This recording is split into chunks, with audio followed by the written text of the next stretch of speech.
So welcome to our session on creative methods and using creative methods in coaching. I'm Damien Wamfor, founder of Catalyst 14, and I'm really pleased to welcome a colleague and a dear friend to this session today, Karen Prentice. So thanks for taking the time to do this session today, Karen. My pleasure. Really appreciate it. Close to my heart. Good. Oh, I know. So let me just introduce Karen shortly in terms of just a bit about what Karen does, many things. So, Karen is an experienced coach and coach supervisor. I'm sure a number of people in the group have connected with Karen from that perspective, but also a facilitator as well. Karen is the co-lead of the diploma, Advanced Diploma in Coaching Supervision with CSA, and that's in London, in the US, over in Switzerland and France. So Karen's busy at the moment, and she's also sort of co-faculty member on our Advanced Diploma in Transformational Coaching as well. So why did I ask Karen to run this session? Well, my experience of working with Karen has been, seeing her expertise in this field. And I know for a lot of coaches, they have questions around how to really utilize more creative methods with their clients. And so, Karen was the first person that came to mind when we were thinking about putting on this session. Karen, is there anything you'd like to say just before we do a bit of housekeeping? No, other than I'm delighted that you found the time in the middle of the day, all of you, to come along and be curious to see what this call could give you in your practice, and to really be up for opening out the box to reveal whatever else might be possible for you to do. I mean, we already have 2 tracks for our up and coming CD on creativity, so we've already started, really. Thanks, Karen. So just a bit of housekeeping before we move into the conversation today. Just say everybody is in listen only mode. So please use the chat panel that you'll find as one of the options. And so on that chat panel, you may post reflections as we're having the conversation. It may be questions as well, or thoughts. So please join in the conversation as much as you can. I would always encourage you to close down any other applications while we're running the session. And that's not just to manage your presence, but it's also just to stop any problems with transmission speed as you're listening. And the session is being recorded, so this will appear on our YouTube channel probably Friday this week. So you will be able to watch this session again. So just before I start the conversation with Karen about this area, it would just be wonderful to see what questions you're holding around the use of creative methods in coaching. So I'm just going to pause for a moment and just invite you just to share any thoughts around what you would like, I suppose, Karen to talk to around this area. There may be specific questions you're bringing from your own practice, but if you want to post those on the chat panel, it would just be great just to see some thoughts coming through. And I'm just going to pause while that's happening. They may arise as I go along with you, Damien. That will just appear. Yeah. Okay. So why don't we start, Karen, and then we can see what's starting to come through. Right. Yeah, and So let's just start with perhaps a core question really around, the purpose. Mm-hmm. So, as a coach, thinking about why I might use creative methods. Okay. So, what thoughts do you have, Karen? Well, I think we probably all are familiar with the client who is mainly up here. Very cognitive. I love that phrase from James Joyce, Mr. Duffy lived a short distance from his body. Yeah. And we can get clients caught up in a corporate world, caught up in their thinking, caught up in their own paths that get blocked because they always go down the same way of thinking, or they have 1 or 2 options they go down. And we can meet the client there and perhaps do really good work. But I think the purpose of trying out different creative techniques is it allows us to loosen the soil around our thinking, if I use a gardening term. So we can be less censoring. We can allow some space for something to pop up.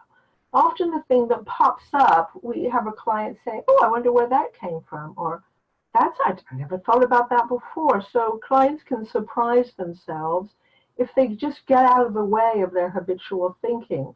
So they can draw on other ways of knowing. They can connect somatically.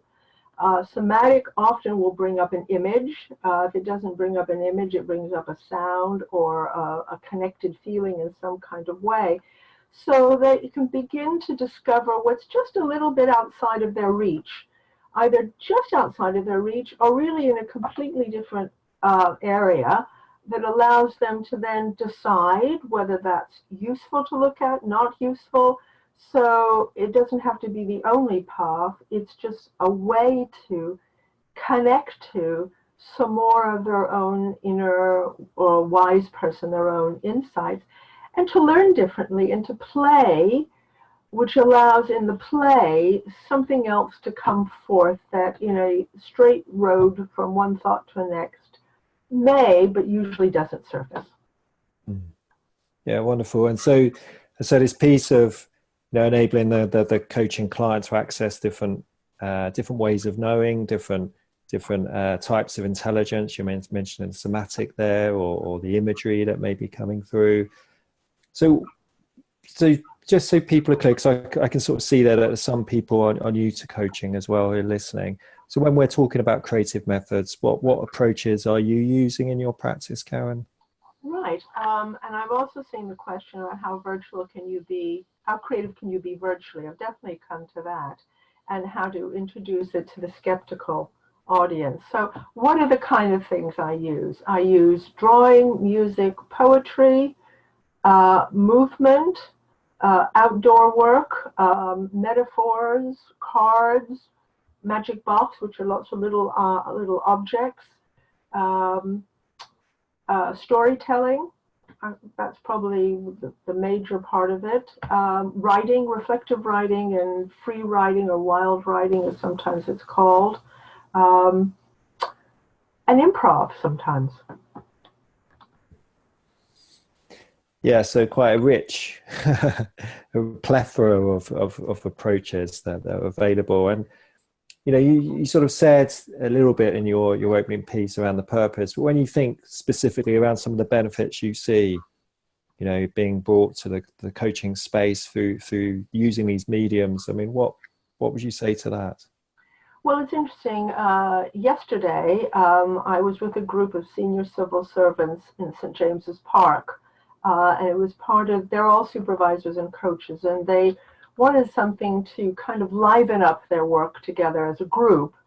And so we had them doing different exercises in a pretty full park. And these are people that work in the Foreign Office, the Home Office, Immigration, HMRC, with pretty ministerial level type people. So what could they do? So it may be a slightly skeptical audience of this kind of way of work, although looking at government today, I would imagine anything goes. And what they found the benefit was that, first of all, in this case, being outdoors took away the walls. It took away the walls of their thinking. It calmed their body down to connect to nature. And when we do that, a rhythm changes. And it allows some ideas to float up that they hadn't previously thought about, which allowed them to take those ideas a bit further. So part of the benefit is you learn in a different way, you relax into learning, because a lot of our clients are performance, achievement orientated and want to go zip to from here to there. And we know from the reading on neuroscience that zip from here to there doesn't always give you the divergent thinking that we may need to think about what else. We often think of one good answer, second good answer. We rarely go past the third good answer for time reasons often. So it allows our right brain to have a little bit more of a picnic. It allows the quality of wonder to appear in the work. That childlike quality that says, oh, I hadn't thought about that. And well, if that happened, I wonder about that. And they let go of some of the corseting that we do on our own thinking and doing to be with the exploration, I think. And I think also it's very stress relieving because in that act of play, we see ourselves with a much greater toolkit, play box, palette of options. And that's exciting, whether you're a coach, supervisor, or client. Yeah, and I'm sort of again noticing the word play, um, and I picking up. I know there's a couple of comments about curious about how receptive people are, or just the skeptics. But so, how for you in your practice, how do you introduce this to a client? So if you are working with, I know you work a lot in corporates, and you're working with senior leaders. Yes, well, I think the most important thing is not about the technique, it's about how we feel willing to be a bit more bold and daring. So trying out some of this stuff yourself means that you've had a go. It doesn't mean your world has to have changed with your go, but if we start with ourselves, we develop a little bit of familiarity. That's one thing. The second thing is that we try to be unattached to the outcome. So I'm wondering if there's another way around this. I wonder if you've ever tried, would you be up for? And if they go, absolutely not, then you just move on to the next thing. So we need to not feel if it doesn't work for them or they say no, that this is somehow a reflection on us. 99% of the time, it's either they're scared, particularly if you suggest drawing. For many people, they go, I can't draw, I'm no good. When I was 8, somebody said I couldn't draw. And so you might say, well, let's use your non-dominant hand so you can take away those rules. Let's have a go. And if you don't like it, let's move the waste paper bin over and we can chuck it away. Sometimes I will just bring things, and I might, as I'm unpacking my bag to begin a session, I might put some crayons, some paper, maybe a deck of some interesting cards on the table, and I just put them there like you might put fruit and some water and some biscuits out. Some people might want that, and some people won't. And I have had people, even the toughened of the senior executives, who by session 4, me unpacking all this stuff, never being mentioned, back into the briefcase at the end of the day, said to me, leaning over the table, so we're going to play with the toys or not? No. The toys are too, right? Yeah. And I have to honestly say, the person who has some kind of go, I can't think of a time where they've said, well, that was a load of rubbish. They get engaged in one way or not. It's us being willing to have a go and just have it as a potential, because it's waiting for the right moment. If we go in thinking, today I'm going to use drawing, it won't appear. But if we say, how could I best serve this client in a way that might help them access more of their resources, well, I wonder what might help. Mm. Then we press the button for Johnny Cash's Ring of Fire or Don't Stop Me Now, and away we go, And if I use that as an example, I know some of you, and I don't know some of you, and out of the blue, I don't know where it came from, I mentioned this idea, if we had some music, I mean, Damien, you mentioned the music cue, so this is all improv. And I said, oh, what would it be like if we had some music? And I threw it open to the group. And we got an answer. We got a very good Don't Stop Me Now from Queen. We didn't get more than that, but that's okay. Maybe something else will come. That alone was a really good answer. And so you just move on. It's just floating something out there. It doesn't have to be all tidied up with a bow. Mm. Yeah, and I suppose my sense is just what I like is the fact, the placing of whatever you're bringing to the session on the side, and then there's a choice, isn't there? There's a choice for them to engage. And yeah, I suppose the other piece is just that piece around the presencing of the coach as they're doing that, so they're not sort of what's the word? Really sort of striving or over trying to make this work, actually.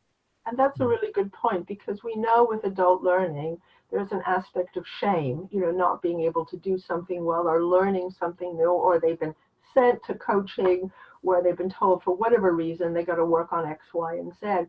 So there's something about shame if I don't get it right. And I think what we can do is create a receptive, compassionate space that without becoming soapboxy, so that if it doesn't work out, because mostly if you've got a reluctant skeptic person, it's because they're afraid that they won't know how to draw, they won't know how to make the most of it, they can't visualize, this won't work, they never done it, they did it once 100 years ago and it didn't work. So all their own thinking is the barrier that creates what we see, which is, oh, I'm no good at that. And that we're not hooked by that. So how do we make it say, well, yeah, that was, we could just try it. We can bin it if it doesn't work. And what would it be like? And let's do it together even. So that they have, maybe for the first time in a long time, a space to just experiment. And I think on another level why this is important is, one, if they say absolutely no, we have some ground to say, can we look at the barriers to thinking that might come up in relation to what we're working on in our coaching? Because something that shows up in the I don't want to try it may illuminate how they approach new things, new thinking, the new team, difference, challenge of any kind, and we can explore, well, what's going on here when I mention that? May we look at that because you've told me you want to look at how you manage change personally when it appears out of nowhere. So you can build on it that may have nothing to do with the creative stuff and have everything to do about what's data in the room about their issue. And that will take you off in an interesting exploration in and of itself. Yeah, lovely. And just bringing that real value of, like you say, in the here and now and what's playing out, and helping the coachee make sense of that in relationship to, well, I don't know, change or whatever they're working through. So the question around virtual working then, Karen, and working creatively virtually, what have you learned that works for you? Well, a number of things. I use a lot of pictures, where pictures might, pick a picture or a card where somebody would pick one and, at random. So you can use a deck of cards. So I might divide it into two and say my left hand or my right hand, then take the other half and fan it out. And I might say, stop me when I get to a card you want. And we'll pull it out, and it might be a quality card, a picture card. Let's finish the session with a little bit of something that you can take away to reflect on. We do it that way. Sometimes I will send people a PowerPoint with just beautiful nature pictures in a group, and then we'll get it up, and I'll say pick one that represents how you're feeling right now. So they might do that. At Christmas, with one of my groups once, I sent them a picture of drawn by me, because I'm not a technological wonder kid, a picture of a Christmas stocking with 5 questions in there about different gifts and appreciations they might unpack from their Christmas stocking about their coaching work. And then our session is talking about that, because you can do that virtually. I've used objects in a session. I had one session once where on the hoof I said, I wonder if we could just play with that in a different way. And my client said, oh, yes. And this is a partner in a senior person of a financial organization. And I said, can you find something in your office that stands for you? And she picked up a Yoda from Star Wars that for whatever reason was on her desk. And I said, tell me a little bit why this stands for you. And she mentioned about the pressure on her to turn this coaching client into a whiz kid. And I said, now find something that stands for the client. And she picked up an iPhone charger, the little square bit with the small wire sticking out of it. I said, tell me about that. And I said, so what do you make of these two things? And she sat there for a little while, and out of the blue, she said, my client isn't plugged into anything. I said, oh, that's interesting. So what is Yoda going to do about that? And whose responsibility getting plugged in is it? And our work just went from there. We didn't need more images, but it brought up something that in the metaphor allowed her some entry language into a new piece of thinking. So we only had to hold the two objects up there. I've read poetry. I've said poetry. I've taken the time to do a short writing exercise in the middle of a session. I said, that sounds really, really important. Can we just take 3 minutes to do some free writing, explain how that works? Ding, 3 minutes.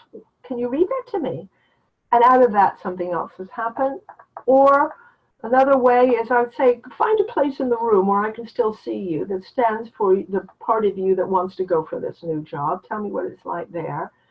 Now, still staying in view, stand somewhere else in the room that stands for the part of you that doesn't want to take the new job. Then tell me about that. And then come back to this place and let's process that. So once you start doing that, they can draw and hold it up and show you. Once you start, the virtual, there's not a lot that can hold you back from except your own imagination. Mm. And I suppose as I listen, an assumption I'm making is the real trust in, the space and you and the coachee, that I really sort of sense that's there with you, Karen, as you're working virtually. So Patricia's just said, I'd like to hear some more about the application of reflective writing in this context. I'm just going to signpost that we did do a couple of sessions with Jackie Holder, I know is a colleague of Karen's as well, and those sessions are available. But what else would you add to this? Perhaps about, I don't know, like you said, free writing or wild mind writing, how you go about doing that?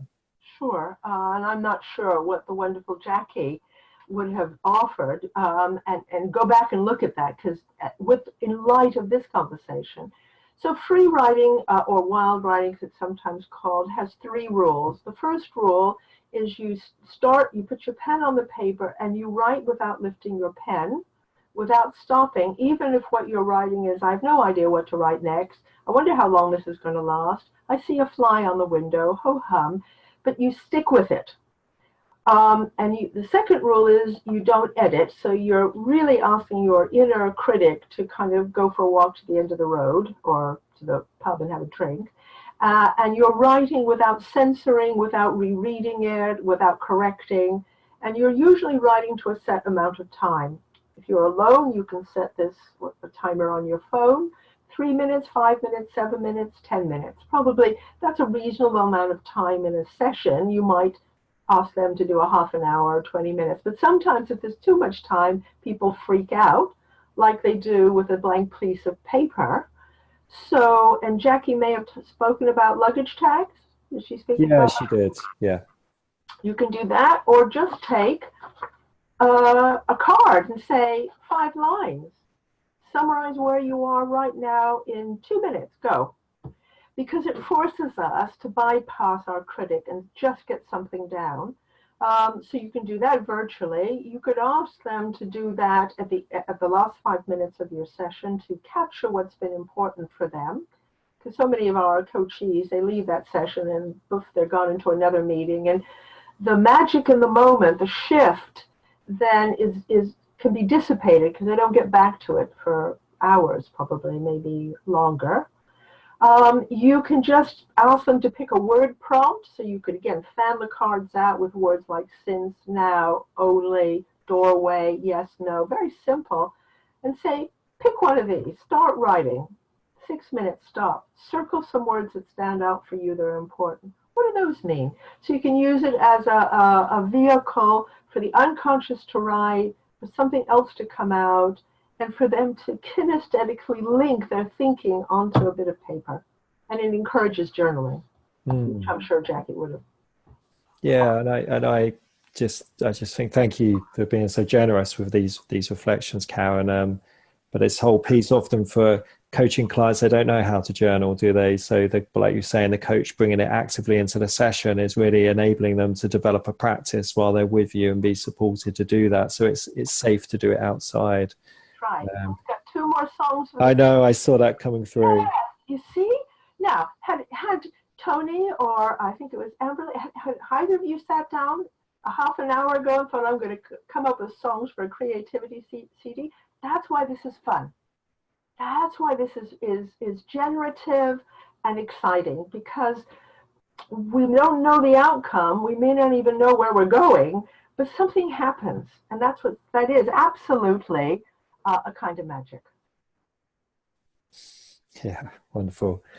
And I can see another question has come through from Kim there. Can you please give a little more information on the kind of coaching cards you use? Yes. Well, let me just grab a handful. I was going to say, I imagine you've got some nearby. Just do. Well, what can I say? Okay.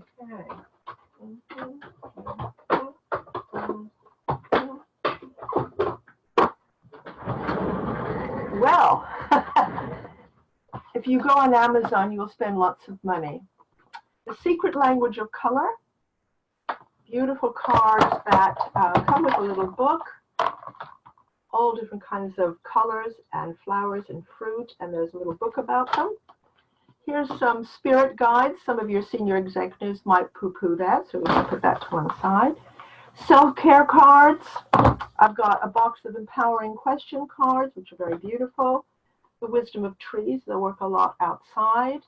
A Sacred Journey cards, quality cards. There's a whole range of abundance, quality, meditation, mindfulness.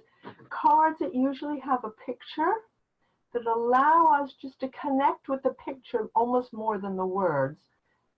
Postcards are fine. If you've got a whole drawer full of old postcards, perfect. In fact, once you start looking around, it gets quite exciting how many cards and pictures you can collect without spending any money. Because different sizes and different shapes, a colleague of mine gets them all laminated. She bought a little laminator and laminating away so they don't become all frayed. Just cutting out pictures from magazines, National Geographic, almost every magazine will give you, if you look at them with a fresh eye, I have a whole wad I use in workshops where they're just cutouts from magazines, but are beautiful pictures. They're all around you, and you can just put that as a thin little folder into your briefcase and go, oh, let's take out some pictures. Is there something here that speaks to you about what we've just been talking about today? Tell me why. Never had anybody say, there's nothing on this table that talks to me. There's always something, always something. And you can't get it wrong. And the more senior they are, the more fear there is they're going to get it wrong. Can't get it wrong. Yeah, thanks, Karen. I was just in another song coming through from Martin. Yep. Ain't No Stopping Us Now. Yes, there we go. We got 5 songs. Yeah. You're going to have your CD soon. Yvonne's sharing, she uses some MBIC cards, coaching cards. Absolutely. And Anna's saying she does a mindful activity with her kids, cutting out loads of magazine pictures and laminating them. Yeah. So she's getting them to do the hard work by the sounds of things. Absolutely. Oh, yes. I've got my husband cutting out copies of cards constantly. We've got another Queen song there. So once you say, ooh, pictures, they're everywhere. They're everywhere. And I've just got vision now of all these coaches walking around with big bags as you're talking, Karen. But in terms of, I know you mentioned the magic box, but I'm just thinking that perhaps some people listening would not understand so much about that. So if you're happy, what would you share around that? Well, here's one of my mini boxes. I have a box that's probably this big, which I take when I'm going to visit a client. But I often, because it's always about carrying stuff around, you can have a little box like this. You can find these little boxes anywhere and make your own. And so inside it, these are a little harder to do on the screen because they're so small, but they're just, I've got buttons in here. There's an owl. I've got a mermaid. That kind of works quite good. A monkey. I've got a heart. I've got a sheep. And basically they use these, particularly in a systemic issue, to lay out the picture of the story they're telling you so that they can move the pieces around. It's kind of like a constellation work, but not quite the same. And it allows them, again, to come out of their head and to be present with it as if it were a scene in a play. who's facing who's looking the other way, who's close together, where are you in relation to them? And it gives them just another frame of reference for that. But on a screen, you can use bigger things. For example, there we go. What would your wisest self say in this instance? Well, I use him a lot. Obviously not for every client. I use these more for supervision. And I've got some other ones. And I might just pop them in depending on whether we need to lighten it up, whether we want to be more playful. But these mini items, they are all around your house now. Old buttons, stones, little things that you might have in the bottom of your pocket from a Christmas cracker. And you put them in a box, and there's your magic box. Fantastic. Thanks, Karen. And I know I've seen you carry these around as well. Anna's just mentioning that there's also story cubes from Waterstones. Oh, I've got a lovely Lego man there, Anna. Look at him. I found him in Oxfam, little wise man. That cost me £3. Bloody hell. Oh. Sure. But you start to look for them and see them in places. Fantastic. Lego's great. I've stolen all my grandchildren's Lego. And I think, if we think about a group we were working with a couple of weeks ago, Karen, and there was all that sort of sense around the potential cynicism of clients. And actually, when the coaches really got into using it, the sense of freedom that was in the room and energy in terms of the depth of the conversation. I mean, it was so rich, wasn't it? Absolutely. And I do really underline that the resistance is usually from some fear more than anything else. And if we have that in mind, then we're more compassionate about how can we create a space, if not this time, this session, another session. And it sort of brings I remember a coaching client of mine that I was contracted with, and I was saying to him about, what does he want from me as a coach? What did he didn't want? And he'd been coached a number of times, and he said, well, look, I really don't just want to sit here and you ask me questions. He said, I want to do something different. I really want to stretch my thinking. And that gave me the permission to really introduce that. So it stuck with me now, actually, because I think executives are sitting down so much, aren't they? They want to do some other things in a session, like you say, to connect to different ways of knowing. So how about you? I know you mentioned going outdoors, and I know, for instance, this is a real passion of yours. Yeah. So what sort of thoughts would you have on working with clients outside and making that okay as well, actually? In fact, I've just seen Anna mentioning the story cubes. They are really good too. And they're good to take outside because they don't blow away like cards do if you get them out. So going outside, apart from all the health benefits of walking that we already know, and the research that's come out around the benefit of walking for divergent thinking. In other words, when we want to create more ideas, when we walk, we increase that. There's some research by the University of Essex around that. Apart from taking the walls away and walking, which just oxygenates the brain, we start to have a vision that's different because we're kind of bounded psychologically as well as physically when we're in walls in somebody's office.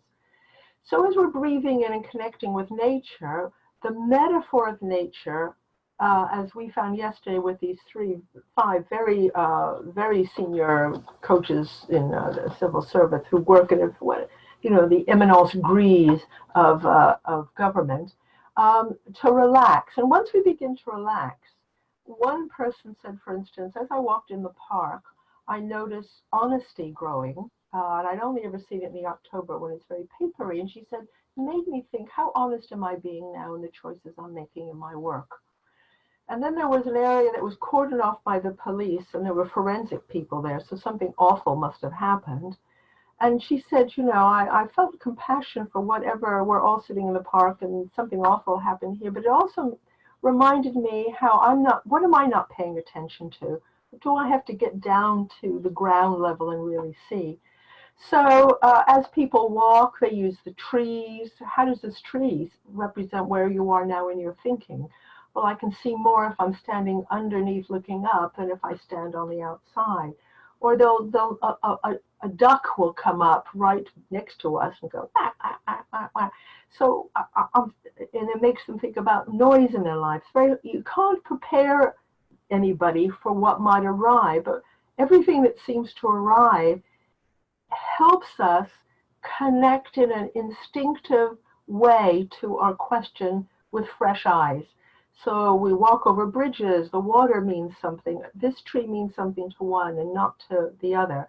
And then there are a range of lots of exercises we can use, not least of all, drawing upon the qualities and essence of the particular season that we're in. And in this case, we're in the end part of spring, which is all about newness and possibility and direction and new partnerships. And we can bring that language into the exploration. And of course, I have a set of cards, of course I would, for the 5 seasons, so that you can bring the seasons indoors when you can't get outdoors. And as you're talking about seasons, Karen, is there anything you want to say about your book? Because I know your book is going to be coming out soon. Yes, it's coming out in the autumn. It's called How Does Your Garden Grow? Designing Your Life Through the Lens and Landscape of Nature and the 5 Seasons. And it's not specifically a coaching book, but it's a book really to stick in your backpack or your briefcase. It's linked to the seasons and uses all the terms of nature and the seasons to explore who we are. I mean, rewilding now is becoming quite a buzzword. How do we get back to our own real nature in a world that's full of chaos all around us? And so if you like gardening and like being outside, I will let you know the date it's published, Damien. Yeah, no, thanks. October, around October. Okay, lovely. Thank you.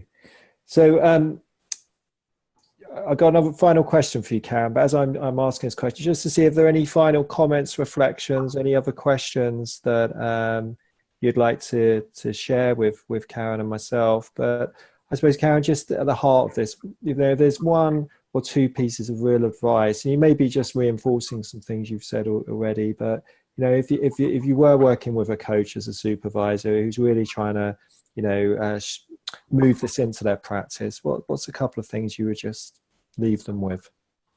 Experiment. Definitely. Try something out yourself. Be unattached about the outcome. Allow yourself to play and wonder. I think as coaches, we train ourselves to be curious. I think this is about wonder, which is a step beyond curious. I wonder what that would be like if, shall we? So that sense of wonder, I think that makes a big difference. Thank you.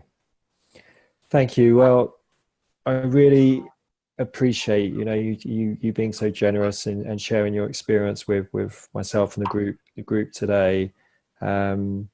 So as I said earlier, this session has been recorded. If you do want to listen to it back, you'll be able to do that from Friday on our YouTube channel. And just to say, while everybody's listening, our next session is happening on the 24th of June at 2:00.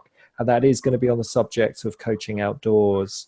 So that will be with a colleague of Karen and I, a lady called Fee McMillan, who works with Karen and I on our advanced diploma in the outdoor modules. So thanks for everybody dialing in. Really hope you've taken some useful insights away today, and I look forward to speaking with you all again. Thank you all too for coming, and good luck. Go out and play. Thanks, Karen. Thank you.